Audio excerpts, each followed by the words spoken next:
Steel plant, బ్యాండ్రిక్స్ వంటి పరిశ్రమల వల్ల భూములు కోల్పోయినటువంటి ప్రజలకు పూర్తి నష్టపరిహారం అందలేదంటూ కూడా ఆరోపణలు వినిపిస్తున్నాయి. అమరావతి రైతులకు ఒక విధమైనటువంటి న్యాయం, ఉత్తరాంధ్ర నిర్వాసితులకు మరో విధమైనటువంటి న్యాయం జరుగుతోందంటూ రిటైర్డ్ డీజీపీ జె పూర్ణచంద్రరావు అన్నారు. అణగారిన వర్గాల హక్కుల కోసం పోరాటం కొనసాగిస్తామంటున్నటువంటి రిటైర్డ్ డీజీపీ జె పూర్ణచంద్రరావుతో మా correspondent Meena face to face. వర్గాలకు అండగా అణగారిన వర్గాల సమస్యలపైన పోరాడుతున్న మన మాజీ retired DGP and all India Samaj party Bahujan Samaj party national coordinator Purnachandrarao గారు ఉన్నారు మనతో పాటు. ఆయన అడిగి మరిన్ని విషయాలు అడిగి తెలుసుకుందాం. సార్ చెప్పండి. నమస్తే సార్.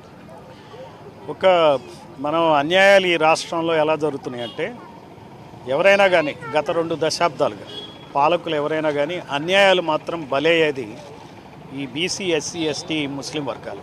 మీకు ఎగ్జాంపుల్ ఒకటే చెప్తానండి, భూమి గురించి చెప్తా. అమరావతి రైతులు భూమి ఇచ్చారు, వాళ్ళకి డబ్బులు ఇస్తున్నారు, వాళ్ళకి ప్లాట్లు ఇస్తున్నారు.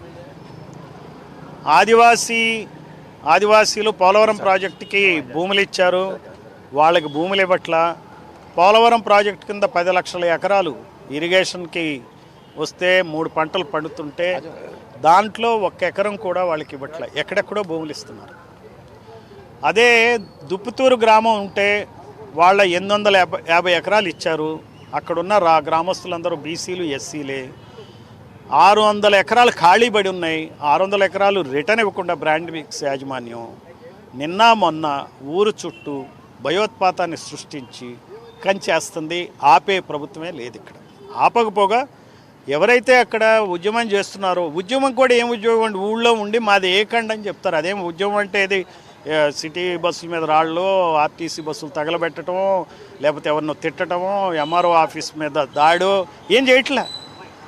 వాళ్ళు ఉద్యమం చేస్తున్నారు. వాళ్ళ బాధలు ఇంకేం చేయాలి వాళ్ళు? ఇంకా వాళ్ళు చేసుకోవాల్సింది ఆత్మహత్యలే. అంత తప్పితే ఏం కనపడట్లే. వాళ్ళ మీద కేసులు పెడుతున్నారు, వాళ్ళ సమస్యలు పరిష్కరించట్లే. చీమ చిట్టుక్కుమంటే మనదేంటి వాట్సాప్ అడ్మినిస్ట్రేషన్ అట ఇది రాష్ట్రంలో ఉంది. వాట్సాప్ అడ్మినిస్ట్రేషన్లో ఒక వాట్సాప్ మెసేజ్ రాలేదండి దుప్పుతూరు గురించి. మరి దుప్పుతూరుని ఎందుకు పరిష్కరించలేదు చెప్పండి? లేదా అది అబద్ధం, అన్యాయం, వీళ్ళు క్రిమినల్స్, వీళ్ళకి ఏం చేయక్కర్లేదు తేల్చి చెప్పండి. ఇక్కడ జిందాల్ వాళ్ళకి 2008లో 1100 ఎకరాలు ఇచ్చారు. ఇప్పుడు ఆ జిందాల్ పరిశ్రమ పెట్టల. ఈ మధ్య తెలిసి వచ్చేసింది ఏంటంటే, జిందాల్కి ఆ భూమి రిజిస్టర్ చేసినట్టు ఆ విషయం బయటికి చెప్పట్లా. జిందాల్ నుంచి కూడా భూములు కొనుక్కున్నారట కొంతమంది. ఇప్పుడు ఎకరం ఒక్కొక్కటి 90 లక్షలు కొన్నవాళ్ళు ఉన్నారట. 10 ఎకరాలు కొన్న ఆసామి నాకు సమాచారం వచ్చింది. జిందాల్కి అసలు ఎట్లా రిజిస్టర్ చేస్తాడు? అతనేం ఫ్యాక్టరీ పెట్టకుండా ఎట్లా చేశారు చెప్పండి? దానిలో ఎంఎస్ఎంఈ పార్క్ పెడుతున్నారు. అది 178 ఎకరాల్లో పెడతారట. సరే, 178 ఎకరాల్లో ఎంఎస్ఎంఈ పార్క్ పెట్టండి, బ్యాలెన్స్ భూమి వాళ్ళకి ఇచ్చేయండి. వాళ్ళు ఎస్సీ, ఎస్టీలు ఏం తెలియని వాళ్ళు అక్కడ దొంగ నాయకులు కొంతమంది తయారైపోయి వీళ్ళని మభ్యపెట్టి మీకు ఎకరానికి 2 లక్షలు 3 లక్షలే కాదు వడ్డీతో సహా ఇప్పిస్తామంటే వాళ్ళు సర్లే అయ్యా బాబు ఇచ్చేయి అంటున్నారు. అందుకే ఉత్తరాంధ్ర రైతులు ప్రజలంతా అమాయకులు ఎవరూ లేరు.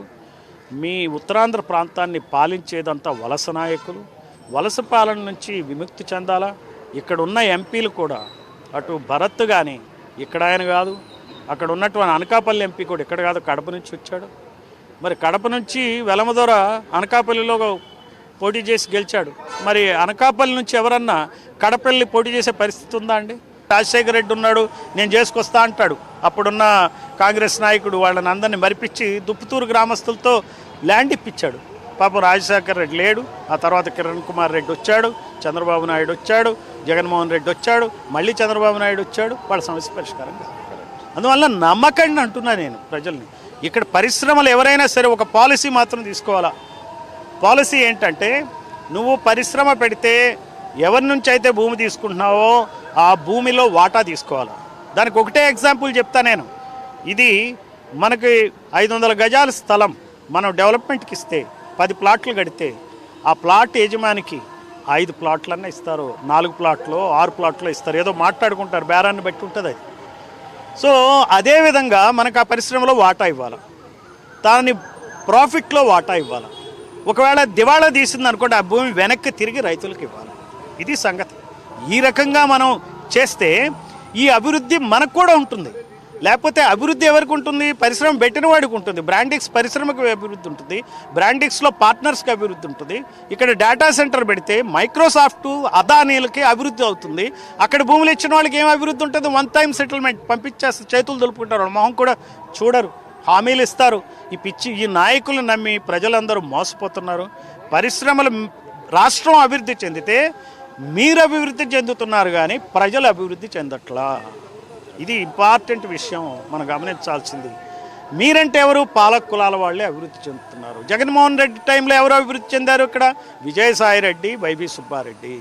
ఇప్పుడు ఎవరు అభివృద్ధి చెందుతున్నారు? ఇక్కడ ఈయన భరత్, లేకపోతే వెలగపూడి రామకృష్ణ బాబు, లేకపోతే ఆయన ఎవరో ఎంపీ, అనకాపల్లి ఎంపీ, వాళ్ళు అభివృద్ధి చెందుతున్నారు.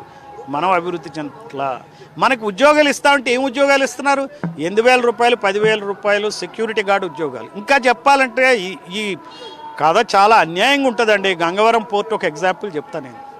గంగవరం పోర్టు 2,000 ఎకరాల స్టీల్ ప్లాంట్ తీసుకుని జగన్మోహన్ రెడ్డి అదానికి అమ్మేశాడు. ఉత్తినేందుకు అమ్ముతాడు? డబ్బులు ఇవ్వకపోతే ఎవడో నమ్ముతాడో చెప్పండి? అమ్మేశాడు. అక్కడ ఫిషర్మెన్కి, గంగవరం ఫిషర్మెన్కి అదాని తరివేశాడు. తరివేట వాళ్ళు బయటకు వచ్చేయాల్సి వచ్చింది.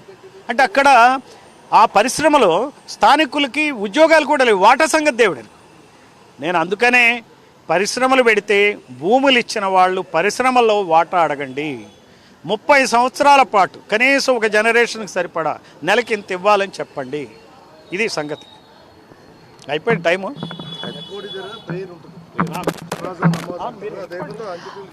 పాలక వర్గం అభివృద్ధి చెందినా సరే, పరిశ్రమలు ఎన్ని వచ్చినా కూడాను రాజకీయ రంగాల్లోని ఉన్న సభ్యులు మాత్రమే అభివృద్ధి చెందుతున్నారే తప్ప బడుగు బలహీన వర్గాల ప్రజలకు కానీ, నార్మల్ సాధారణమైన ప్రజలు కానీ లబ్ధి పొందటం లేదు. వారు ఆవేదన వ్యక్తం చేయాలి, పోరాటం చేయాలి, ప్రశ్న రూపంలోని ప్రశ్నించాలి అని చెప్పే పరిస్థితి ఇక్కడ పూర్ణచంద్రరావు గారు చెప్తున్నారు. సో కెమెరా పర్సన్ సుధాకర్తో మీనా, ప్రైమ్9 న్యూస్, వైజాగ్.